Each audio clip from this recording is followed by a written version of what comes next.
Would you join me in prayer? We seek to be whole and want to turn away from self-righteousness that will not compromise, from words that categorize others, from the support of systems of oppression, from lusting after money or power, from failing to notice our neighbor, from abandoning our values. Let us hear the call of wisdom to use the best of science and faith, the best of politics and the arts, to enliven hope and sustain community. This is our prayer. Amen.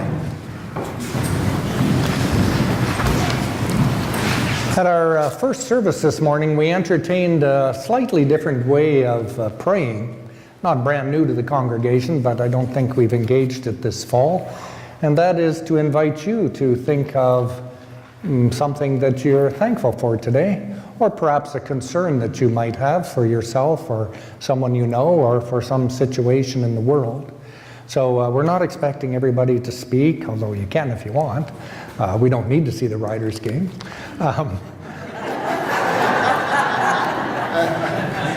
Anyway, I didn't mean to dampen the spirit. Anyway, I'm going to open the floor here in a moment and would welcome your thoughts, and then I'll just offer a little prayer of my own at the end to wrap up our concerns.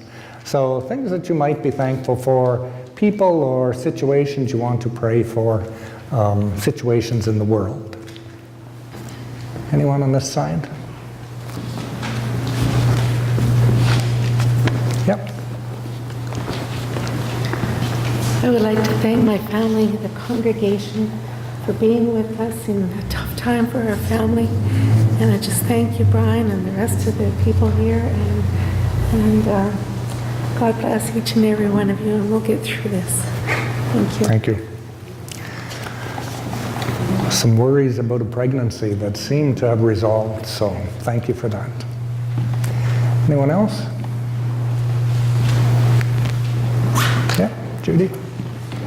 I am so thankful for having St. Martin's as a spiritual home, to be able to come here sometimes several times a week, but at least on a weekly basis, to such a warm and caring family.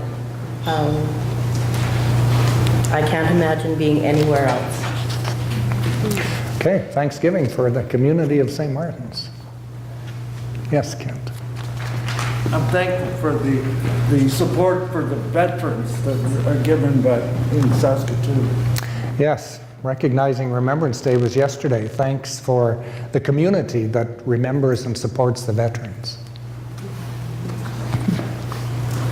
I'm very grateful for my mom's recovery from her injury.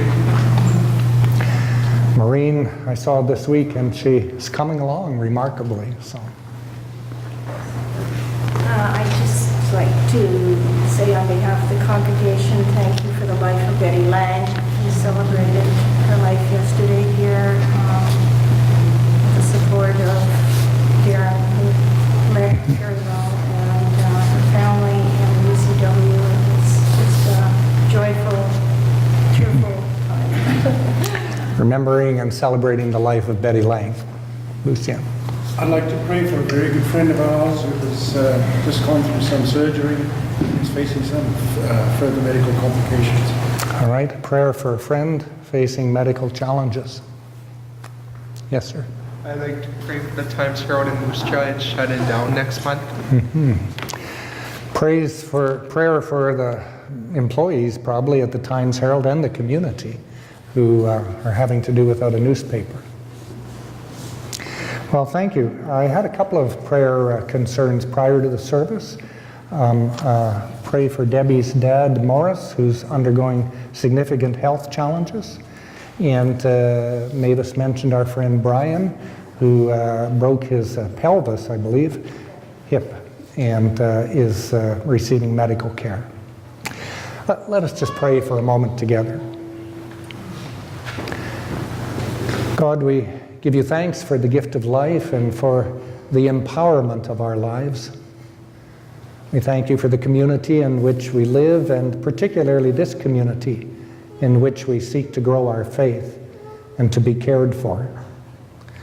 There are so many that we would pray for in the world, throughout the world, and so many trouble spots, places where there's hunger, war, disease. And those folks that were named here this morning, we pray that your sense of peace might be present to them, and where possible, healing, new life might arise. We offer these prayers remembering the life of Jesus and continuing to sing the words that he taught. Our